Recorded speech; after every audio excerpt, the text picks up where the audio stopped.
Good afternoon. It's been a few days. Good to see everyone. Just one element at the top, and that is the fact that today marks the one-year anniversary of the signing of the Abraham Accords, the historic agreement signed between Israel and the governments of Bahrain and the UAE. That agreement, along with Israel normalizing relations with Morocco, shows that peace is possible and worthwhile for the leaders who courageously pursue it and for their peoples. 1 year later, we see over $500 million in trade between Israel and these new partners and direct flights between Tel Aviv, Abu Dhabi, Marrakesh, and Manama, with huge implications for freedom of travel in the region. We continue to support these agreements and their signatories, and we look forward to opportunities to further expand and advance cooperation between Israel and countries around the world. Importantly, we will also endeavor to ensure that as Israel and other countries in the region join together in a common effort to build bridges and create avenues for dialogue and exchange, we're able to make tangible progress towards the goal of advancing a negotiated peace between Israelis and Palestinians. This Friday, the Secretary intends to gather virtually with counterparts from Bahrain, Israel, Morocco, and the UAE for an event that will commemorate the one-year anniversary of the signing of the Accords and discuss ways to further deepen ties and build a more prosperous region. In closing, I would also like to recognize that today is Yom Kippur, the holiest day in the Jewish year, and I wish all those observing in the United States, Israel, and around the world an easy and meaningful fast. And with that, I'm happy to take your questions. Thanks, Ned. I'll let others deal with the North Korea questions. I want to start with Afghanistan. Sure. I noticed that the Secretary spoke today with the Qatari Foreign Minister and also Stoltenberg. Afghanistan was, according to the readouts, the rather slim readouts actually, but was a major topic of conversation between both. Is there anything new to report on either the diplomatic efforts to get more Americans, LPRs, SIVs, other at-risk Afghans out? And what is the purpose with, what does NATO now have to do as an organization with what's going on in Afghanistan now that there are no more troops there?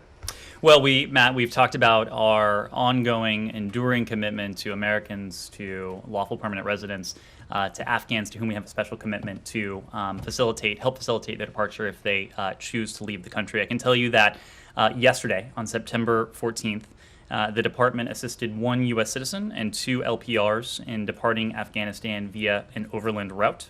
As we have done in the past with these overland routes, we provided guidance to them. We worked to facilitate their safe passage, and embassy officials greeted them once they had crossed the border. Of course, this follows a series of actions over the past couple weeks. Last week, as you know, there were 2 Qatar Airways charter flights.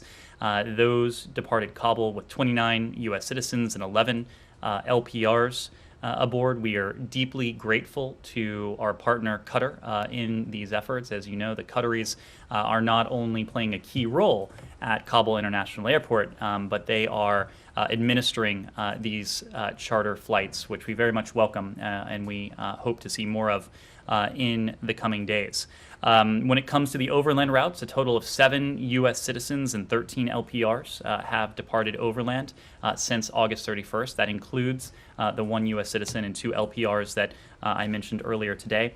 In total, between these charter flights and the overland crossings that we've discussed, 36 U.S. citizens and I should say at least 36 U.S. citizens and at least 24 lawful permanent residents have departed Afghanistan with our assistance since August 31st. That will very much continue. Sorry, maybe I misheard you. They've departed Afghanistan on these flights. The 36 U.S. citizens and 24 LPRs, that is a total between overland routes and charter flights since August 31st. Right. And then you said, I realize that you're reluctant to talk in more detail about the overland routes. Can you at least say, have they all used the same overland route? There have been different routes utilized, and we are reluctant. The same country? I'm just not going to go into it, but we are in Well, all. can you rule out, since you say that embassy officials greeted them on the other side, let's see, let's one country. There's one borders- country. There's one country we might be able to rule out. Yeah, okay, all right, so that's safe. And then, in terms of the NATO question, Well, look, NATO has is there a been. role for NATO potentially, or NATO members in getting people out? Well, we know that NATO as an institution and also NATO as a collection of allies has played a pivotal role in Afghanistan over the years. We've said it before, but it was in together, adjust together, out together. That does not mean that NATO's focus on Afghanistan has abated or ended in any way. Of course, the Secretary just had an opportunity to speak to the Secretary General today, and we'll continue to engage with NATO as an institution, just as we continue to engage with our individual NATO allies on a bilateral and multilateral basis on questions of humanitarian support, on questions in the region, questions of providing support to our citizens and those to whom we have a special commitment in Afghanistan. But it's not, you're not looking to NATO to potentially assist in the air evacuations of people from Kabul or wherever else in Afghanistan. I'm not aware at present there's any such Okay, and then operation envisioned. Then the last one is in terms of the formation of the Taliban government that you guys have spoken to and said that it doesn't really meet, it's not great. Are there still contacts between you guys and the Taliban in Doha or elsewhere regarding the government formation, or are those talks purely about getting the remaining people out? Our discussions with the Taliban that have been ongoing have been pragmatic. They have been focused by and large on practical issues. And first and foremost, in terms of our priorities and consequently in terms of our discussions with the Taliban, have been on issues of safe passage. Ensuring that the Taliban knows that not only the United States, but also our allies and partners around the world, we intend to hold them to the private and public commitments they have made to allow our citizens and to allow those to whom we have a special commitment to leave the country. We're focused on this on a political dimension, and that includes engagement with the Taliban in this pragmatic context, but also in the very technical dimension, because there is a technical dimension to this as well, whether it's operations at Kabul International Airport, whether it is facilitating those overland passages. So we are focused on that priority goal in a number of different ways. Sorry, this really is the last one. I promise. Yeah, for weeks now, the number of American citizens that you believe want to leave and are still stuck there has been at about 100, according to you guys. That doesn't, there's a lot of skepticism about that number, that it's so low. Do you have any more clarity on that? Has it gone down? Presumably it has, because some people have gotten out since the 31st. And then the Secretary twice in its testimony the last 2 days talked about several thousand LPRs who are there. Can you be more specific about that number, how many several thousand is, and how many of those actually want to leave the country, as far as you know? Thanks. So let me take those questions in turn. First, on the American citizens question. You are right.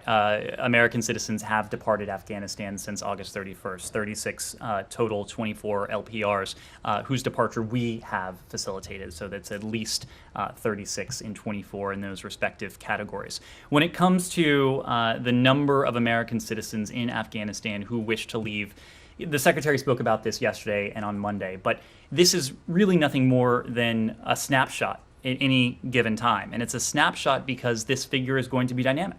As I just said, Americans have safely departed Afghanistan since August 31st, but we are constantly, the invitation is always open for Americans to reach out to us. The invitation is open for NGOs, for advocates, for members of Congress, for lawmakers to reach out to us if they are familiar with an American in Afghanistan who has not been in touch with us and who may want to leave. So just as we receive reports of additional Americans in Afghanistan, and several members on the Hill referenced this yesterday. It is then incumbent upon us to cross-check through our databases to attempt to reach out to those Americans to verify that that person is in fact an American in Afghanistan who does wish to leave. In many instances, we'll find that reports of an American may refer to an American back in the United States who has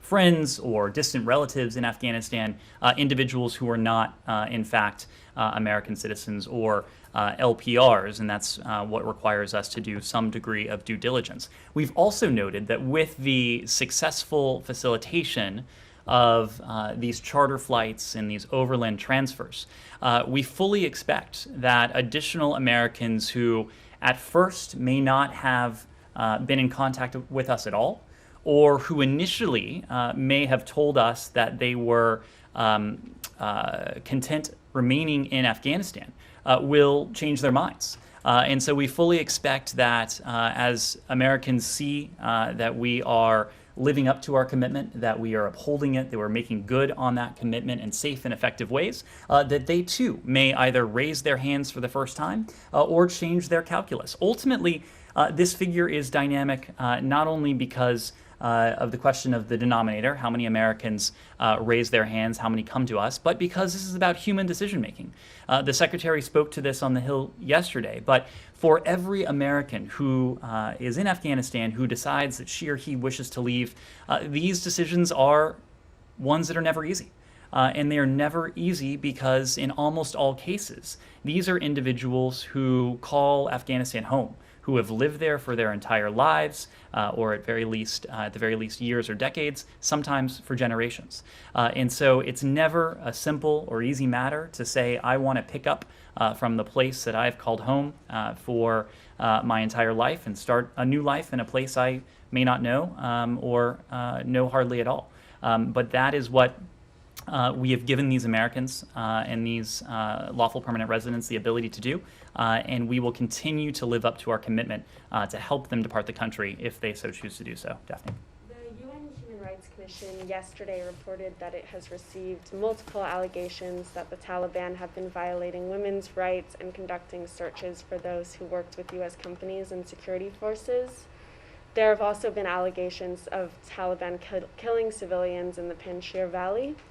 Has the United States been collecting evidence of alleged Taliban abuses and alleged war crimes? And if so, does the State Department plan to issue a public report, and when?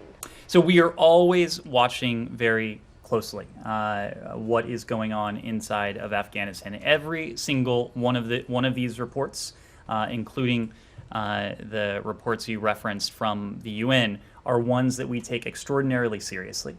Ones that we will vet to the best of our ability to determine if there is in fact a legitimate basis for these claims. And then we have made clear that we will hold the Taliban accountable not only to their own commitments they have made to us privately, but also they have made to the international community publicly.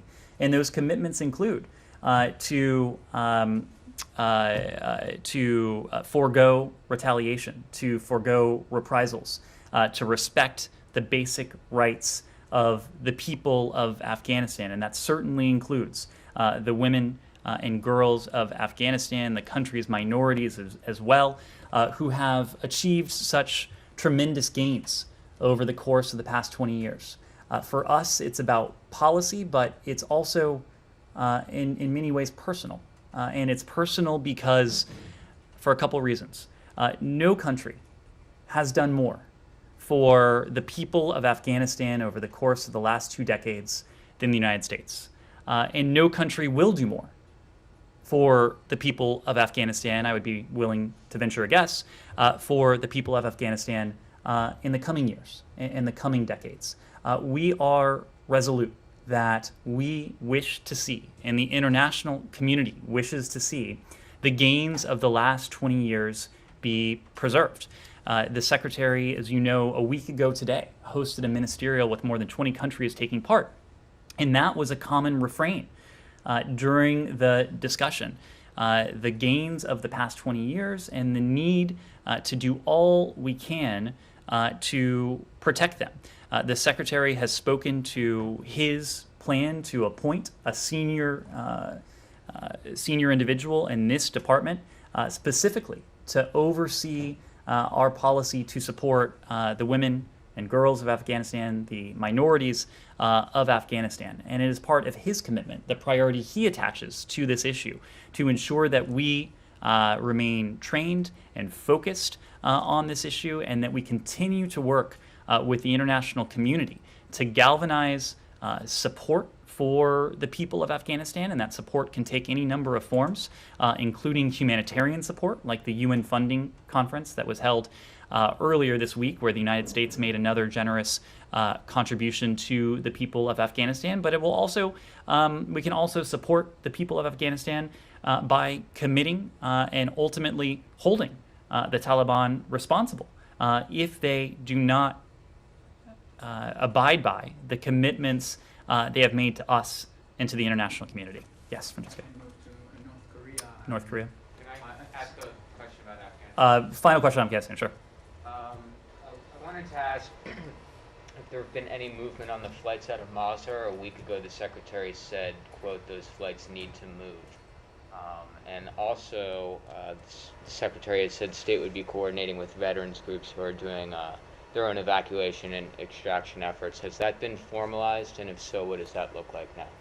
So when it comes to the various groups, and certainly veterans groups have played an important and welcome role in this, but other advocacy groups, humanitarian groups, lawmakers, NGOs, private companies, media organizations, a constellation of actors have come to the support of the people of Afghanistan. And that is certainly something that this department is playing a leading role in coordinating. I can tell you not a day goes by, not an hour goes by, I would venture to guess not a minute goes by, that many of us are in touch with individuals who are outside of the U.S. government who are helping to coordinate these efforts. And there is a lot of activity focused on the potential for charter flights out of Mazar-e-Sharif.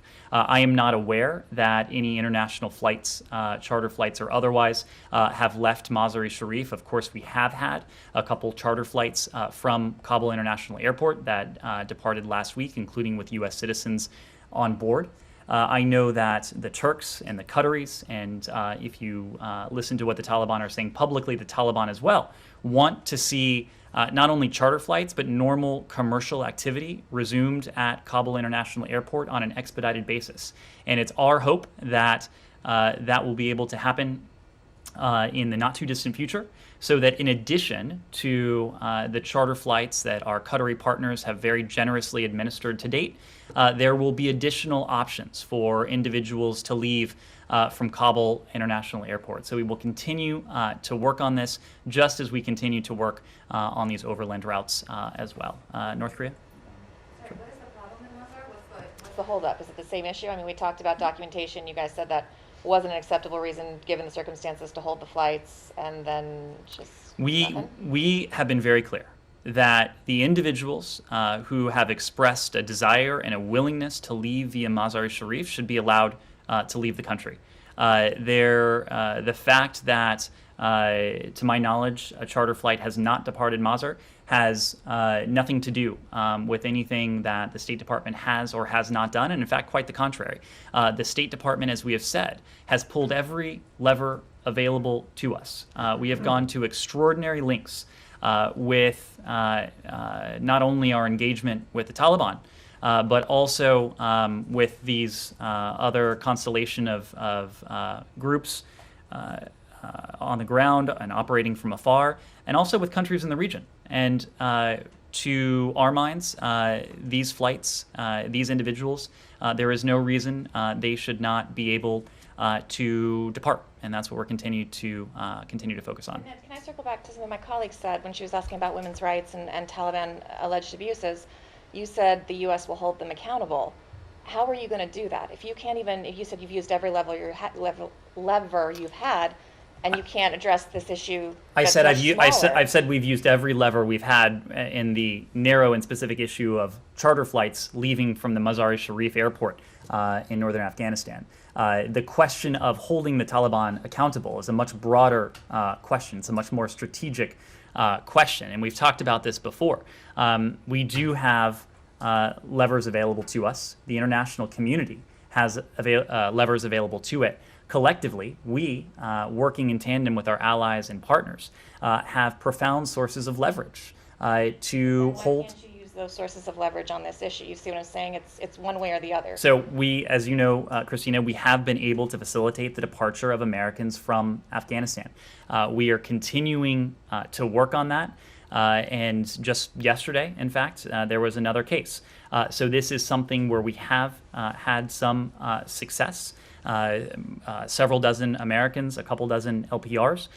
We are pulling levers that are appropriate, and in doing so, we've been able to safely effect the departure of these individuals.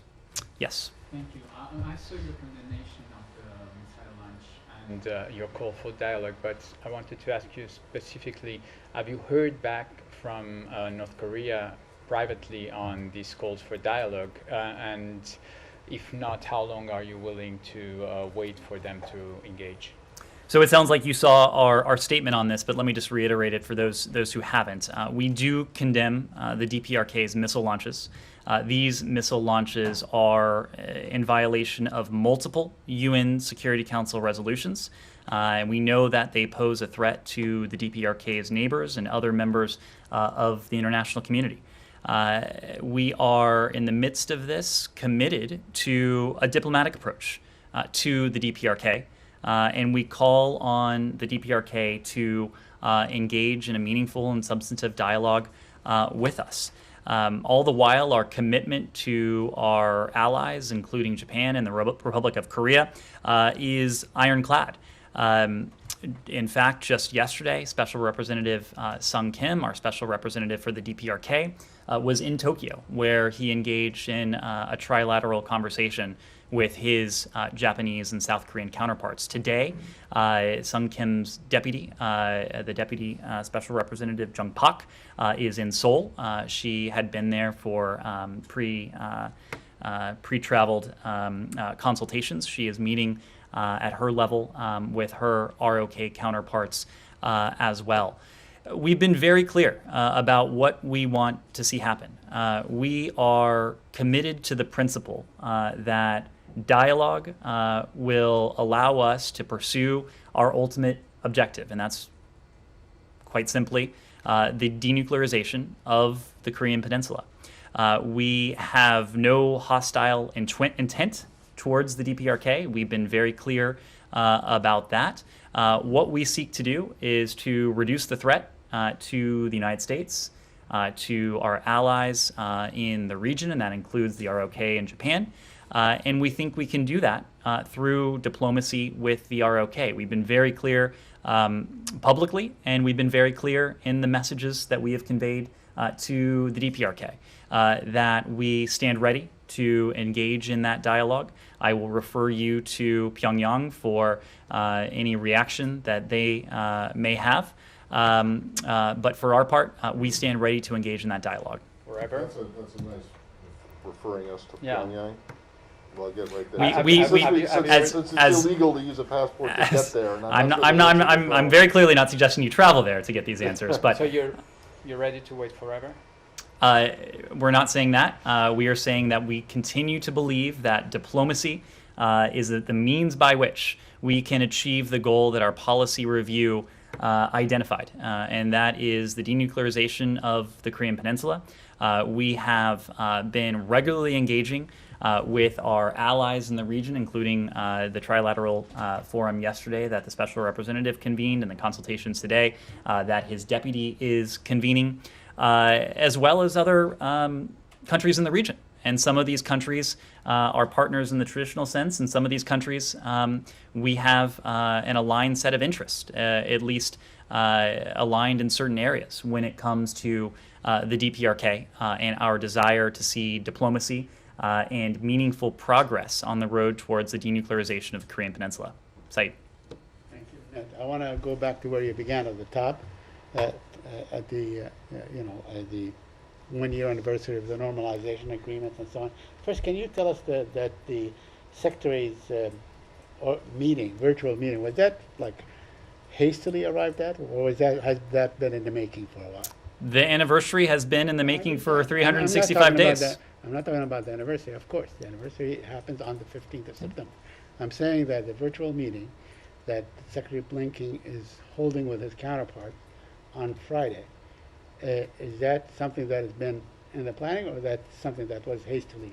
It is something we've been discussing with our partners in this effort for some time. It sure seems and like it was hastily organized. The last because we minute. announced it yesterday, is that why you arrived at that conclusion? Oftentimes we don't announce events until the day before, so I can assure you we've been discussing this with our partners for some time. That's fine. I want to ask you, you lauded these accords after they've been in existence for 1 year. Can you point to one area where peace between the Palestinians and the Israelis, where the war really is happening? There was no war between Israel and Bahrain or the Emirates and so on. Can you point to one area where these accords advanced peace between Israelis and Palestinians? Said, we've been very clear that the Abraham Accords and normalization agreements more broadly bring tangible benefits to countries of the region, and that includes Israel and its Arab neighbors. We've talked, and I mentioned this in my opening, the economic ties, the deepened economic ties between these countries, the deepening people-to-people ties between these countries as well, and of course, the political and diplomatic ties that come with it. We've also been clear that normalization agreements, that the Abraham Accords, they are no substitute for progress on the Israeli-Palestinian front. We are continuing to seek to achieve progress towards our ultimate goal, and that's a negotiated two-state solution between Israelis and Palestinians. So the Abraham Accords, normalization agreements, are they are unequivocally a good thing in our minds. They are unequivocally agreements and accords that we will seek to build on and strengthen, but also to bring to life new ones as well. At the same time, we will continue to pursue policies that help us achieve the objective we seek in the Israeli-Palestinian context. And that is to see to it that Israelis and Palestinians alike are able to experience equal levels of security, of liberty, of freedom, and importantly, of dignity. And we can do both those things at the same time. Yet we have not seen like an iota of movement in that direction, the equality and so on. The Palestinians, all Palestinians, in the West Bank and Gaza, all many millions of them, for the next 24 hours, maybe 2-3 days, and so on, will be under total lockdown. So we have not seen any movement. Let me just go on and... Well, just on that, I think you have seen tangible ways that we've been able to improve the lives of the Palestinian people, including in Gaza. Either we've been able to do so or has been done in other contexts. COVID vaccines are one. The United States contribution of hundreds of millions of dollars to the Palestinian people, including Palestinian people in Gaza as well, the provision of aid by other countries in the region. So I don't think it's the case that there have not been any indications or any developments that wouldn't improve the lives of Palestinians in tangible ways. The Israeli Prime Minister Naftali Bennett says that he will not meet with Mahmoud Abbas. Now you're calling for resumption of talks of some sort and so on, but he seems to, cut you off on that. Are you in talks with him for the resumption of talks between Bennett and Abbas? No, and let me just push back on one thing you said. It is absolutely true that we are seeking to see to it that Israelis and Palestinians experience equal measures of safety, of security, of prosperity, and of dignity. But we've also been very clear that the starting point that we have right now, the starting point that we had in January, is not one where I think we would expect to see direct negotiations between the parties lead to any sort of breakthrough in the near term. What we are trying to do is to pave to pave a glide path to negotiations, so that in incremental, tangible ways we can move closer and closer to that goal of seeing to it that Israeli and Palestinians alike can achieve these elements.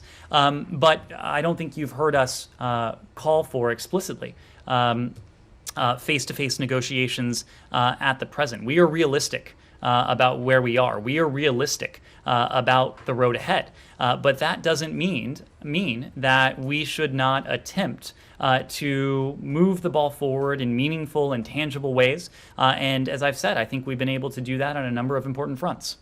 Lastly, Israel-Iran question.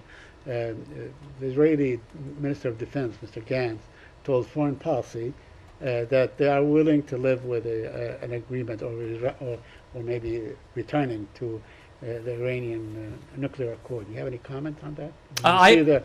Did you see that article? I did, and I will leave it to the government of Israel to characterize its position on the JCPOA or the Iranian nuclear program more broadly.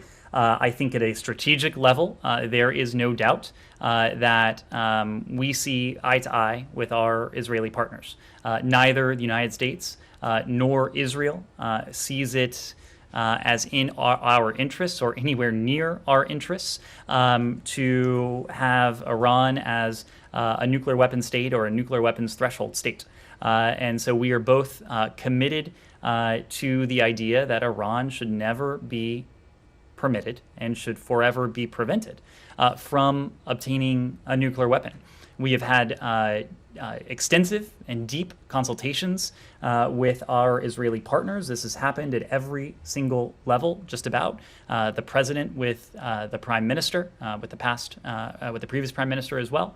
Secretary Blinken with his counterparts, now plural, and Rob Malley and his team have engaged their Israeli counterparts as well. As talks were ongoing in Vienna, we briefed the Israelis before, after, and in some cases during each round to ensure we were conducting this diplomacy with transparency, knowing that at the end of the day, our goal and the goal of the State of Israel when it comes to forever preventing an Iranian nuclear weapon, those are one and the same. Are you disappointed that the Iranian government dismissed the deputy foreign minister, Mr. Raghji, who was, the chief negotiator, and brought in someone who was more of a hardliner? Will that impact the potential negotiation or resumption of talks?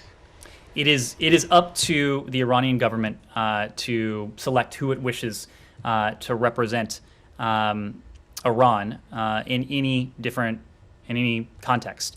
For our part, our Iran policy is designed to advance our interests, regardless of who holds what position. Michael. Hey, man, just linguistically, you just said something that struck me. I want to know if paving a glide path to negotiations is the latest entry in the pantheon of Mideast peace euphemisms, along with, the roadmap, political horizon. Or is that just something you came up with? I would be very surprised if that becomes part of the catechism. Yes. Michael. Thanks, Ned. This is sort of back to Afghanistan, but a question about the refugees here in the U.S. We understand there are nearly 49,000 on American bases inside America.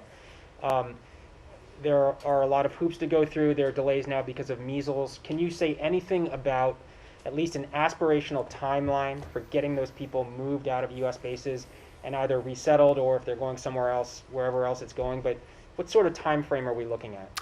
Our time frame is as quickly and efficiently as we can. As you know, these individuals are undergoing some final elements at U.S. military bases. Just as soon as they are able to finish that medical processing, the other steps that they may be undergoing at those military bases, we would like to see them resettled in communities. We know there are communities across this country and resettlement agencies across this country that are looking forward to welcoming our country's newest residents, to incorporating them into their communities, and to showing them all that this country and that American life has to offer. So it is not in our interest, it's not in their interest for them to reside on a U.S. military base or any other official installation for any longer than is necessary. And I think you'll see that we're able to administer these final steps with a good deal of efficiency. Yes? Thank you. So the Secretary said the other day about Pakistan-United States relations, and he said there's going to be a review, or as he puts it, reassessing. What does that mean? What are we looking at here, and when would this start? Well, what I would... Given that Pakistan is right now helping with the Afghan refugees as well, so... So when it comes to Pakistan, we have been in regular touch with Pakistani counterparts as well as Pakistani leadership. We've discussed Afghanistan in some detail. As you know, Pakistan was represented at the ministerial that Secretary Blinken and Foreign Minister Moss convened last week at Ramstein Air Base in Germany. Pakistan contributed to that forum, echoed much of what we heard from other participants. And as I said before, there was a good deal of consensus that the gains of the past 20 years, especially on the part of Afghanistan's women and girls and minorities, is preserving those is in everyone's interest, easing the humanitarian plight of the people of Afghanistan is in everyone's interest. That includes Pakistan as well as countries that may be farther afield. Pakistan, we know, has frequently advocated for an inclusive government with broad support in Afghanistan.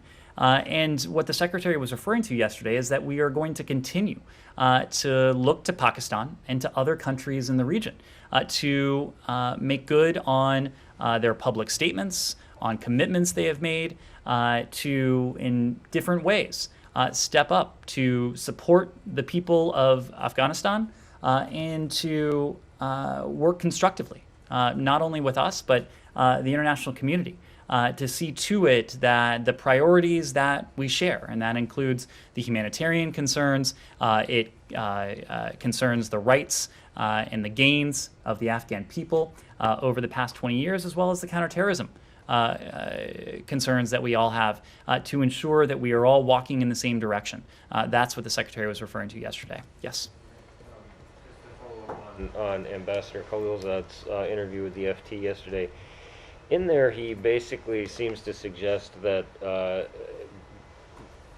Taliban at one point was asking whether the U.S. would be willing to provide security for Kabul in that period where there would be some sort of a transitional government or something else. But the suggestion there would seem to contradict the claims from Secretary Blinken and others that, you know, the Taliban didn't want the U.S. to stay around at all, and the big reason that you had to stick to the timeline under the Trump agreement was that you would be exposed to attack. But you know, your own special envoy in this article seems to be suggesting that, in fact, the Taliban was open to the idea of the U.S. providing continued security. So can you address the remarks that he made in that article? What the special envoy was referring to was the dynamic before President Ghani fled the country. As he told the FT, he was engaged in discussions with the Taliban on what we hoped would be a political transfer, a negotiated agreement from one Afghan government to the next.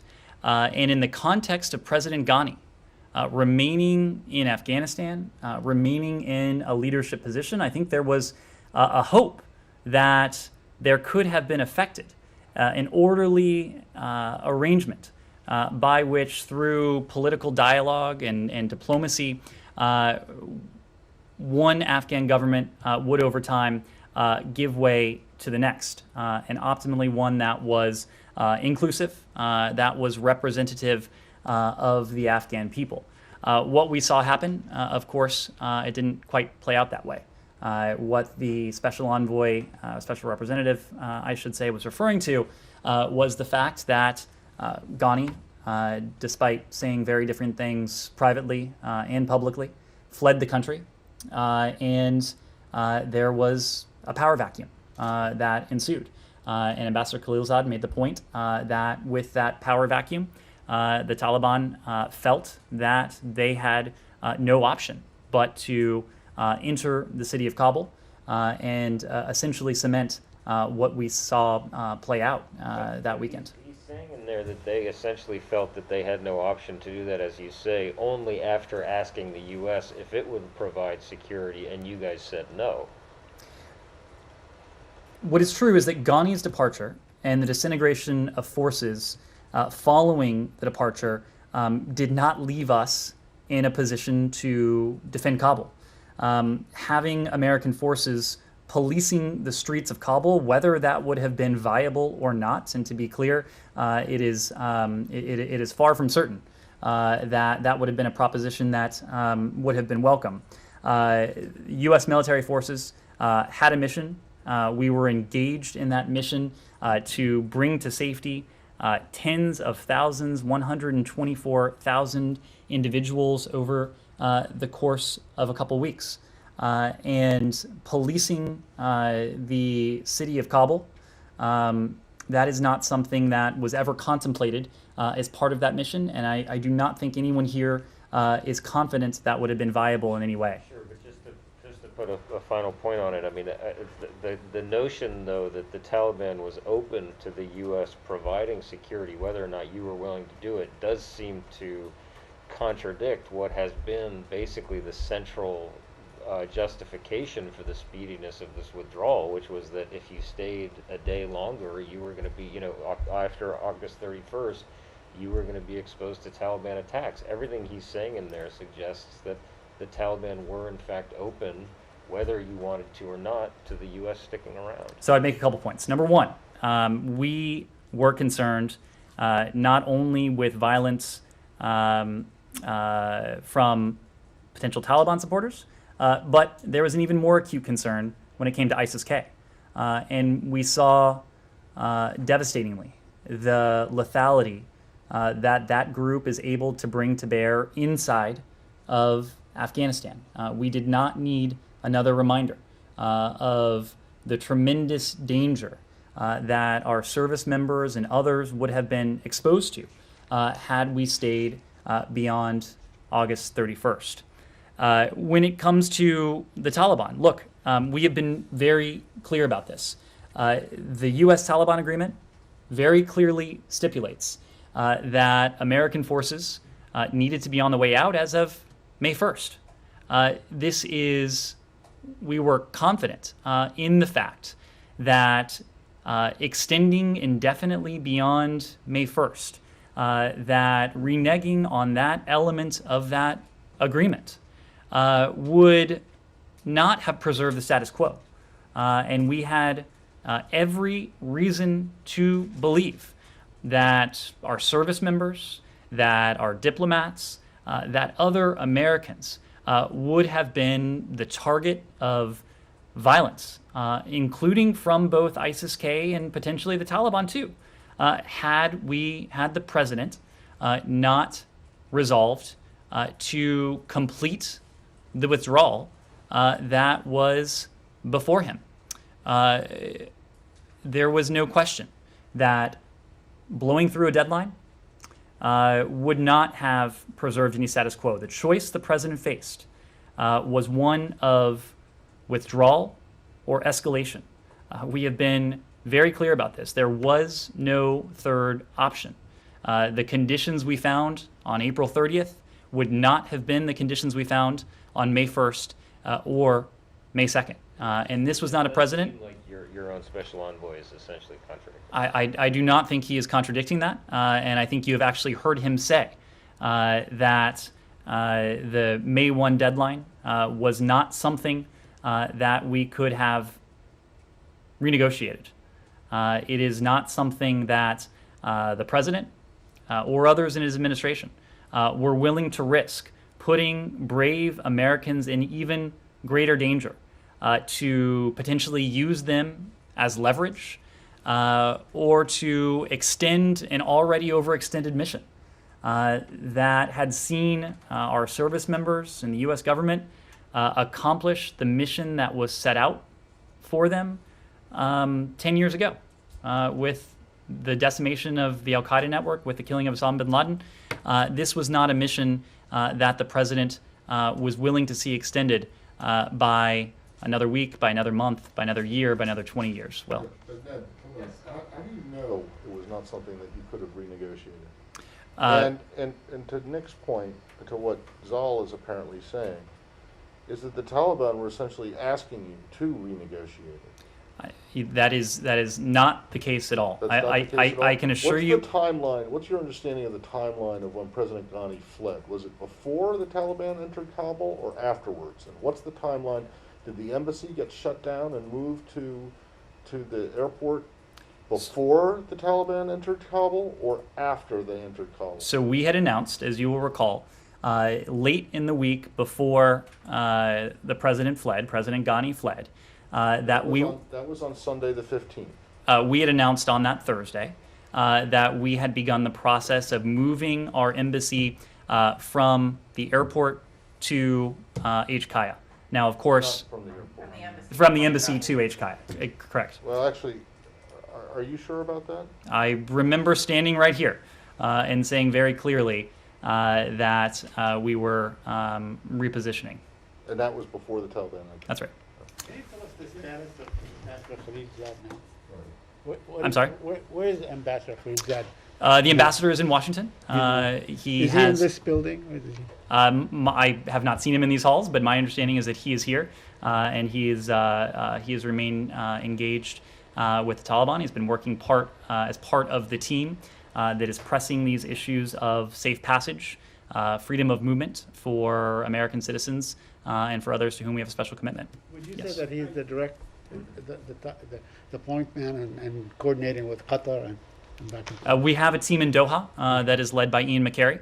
Ian McCary and his team, they are in Doha precisely because that has tended to be the locus of diplomacy, not only with the Qataris, but other special envoys and special representatives are based there. And so that is the team that is often engaging on these issues well. Thank you. I just wanted to ask quickly about the priorities of Secretary Blinken and President Biden and Ambassador Thomas Greenfield next week at the UN General Assembly.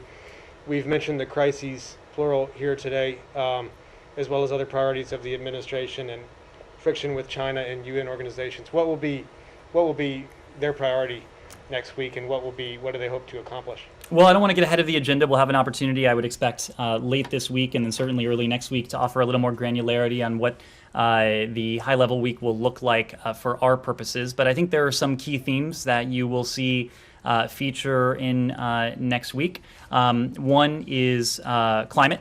And I think you will see a concerted focus on the climate agenda and raising climate ambitions across the board. Another, of course, is COVID.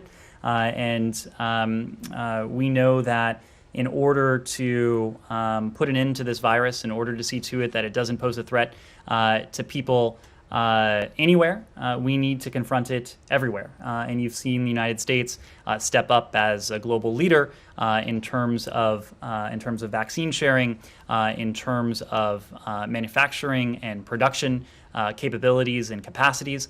I suspect you will hear more about that when the president meets with some of his counterparts. And of course, I think democracy and human rights will also be key themes as the world's countries come together. But again, we'll have much more to say about this in the coming days. Yes. Please. Please. Yeah. I want to go back to the Middle East.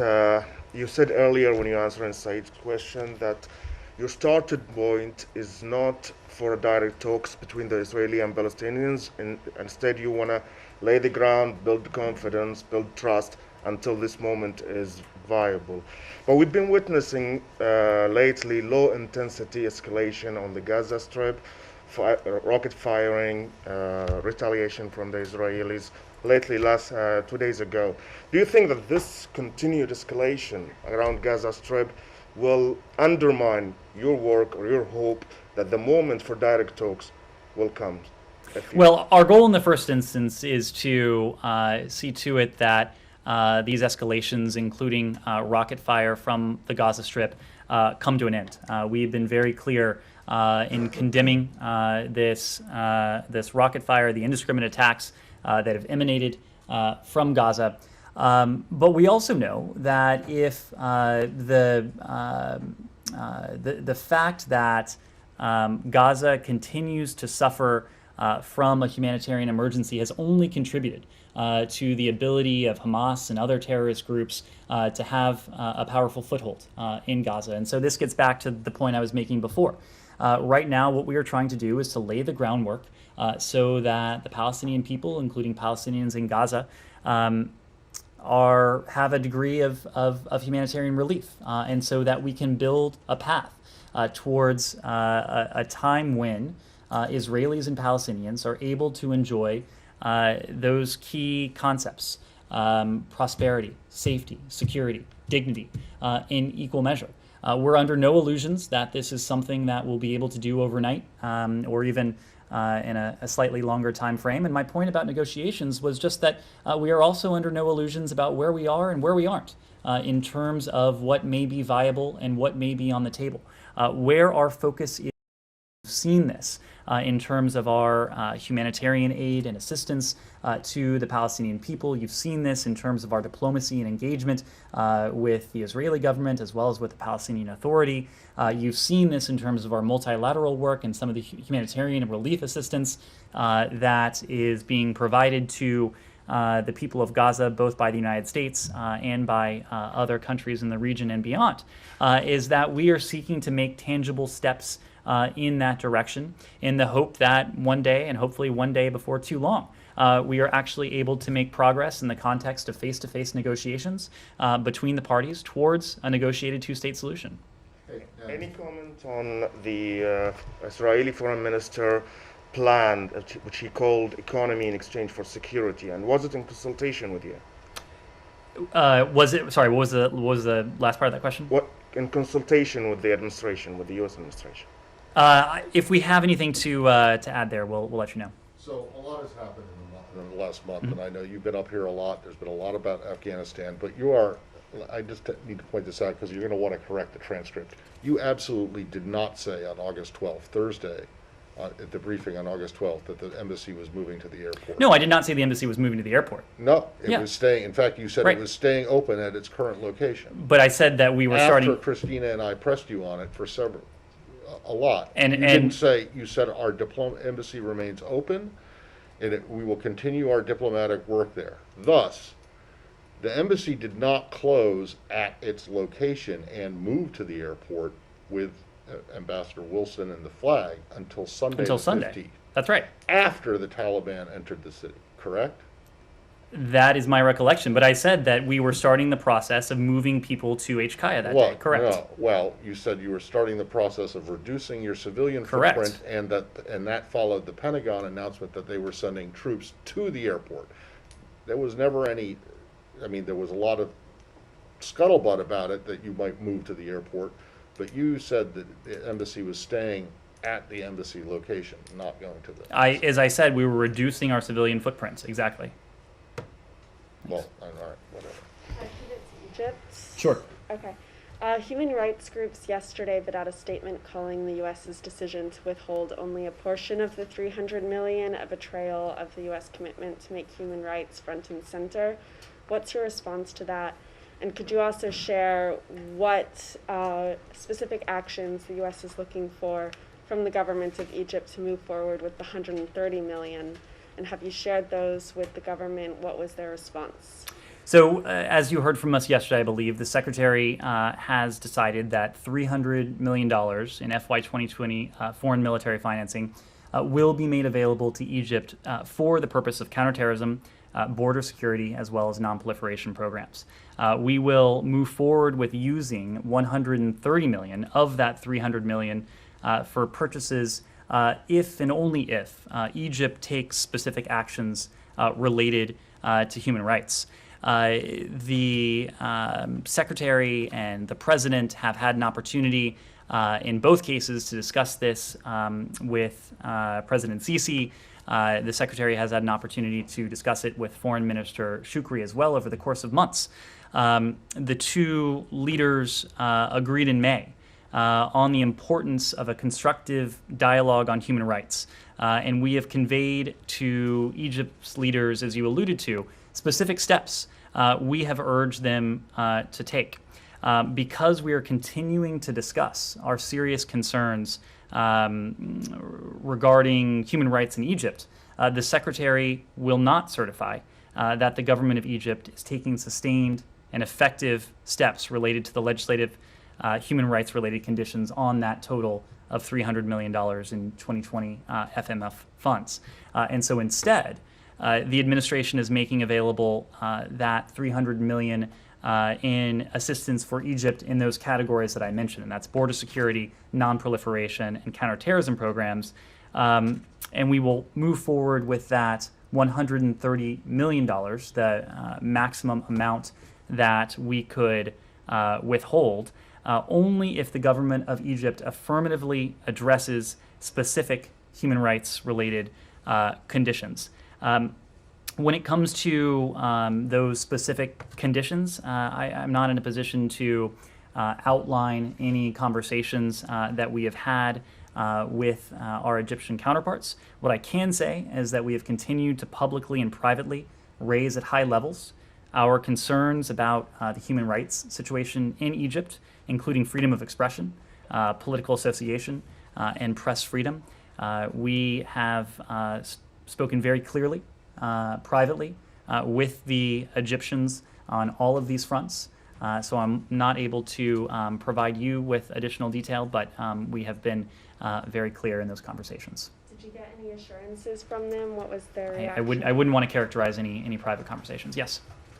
Just to follow up on the question about Khalilzad's comments, the Secretary told the House Foreign Affairs Committee that he was asked, did you ever consider whether to renegotiate the deal with the Taliban? He said the Taliban made it clear that it was going to hold us to the deadline of the previous deadline, and that it would resume the attacks if we did not.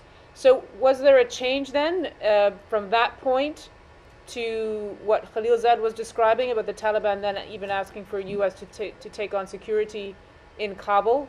No, and what the Secretary said is precisely why we faced one of two choices: withdrawal or escalation.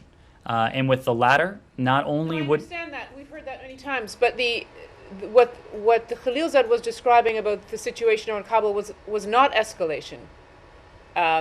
It was the Taliban saying, hoping that the Americans could help with security. It's a different scenario than what's laid out here. I think if there is a perception that the Taliban was hoping that we would deploy our forces or stay longer, that does not reflect, that does not track with reality.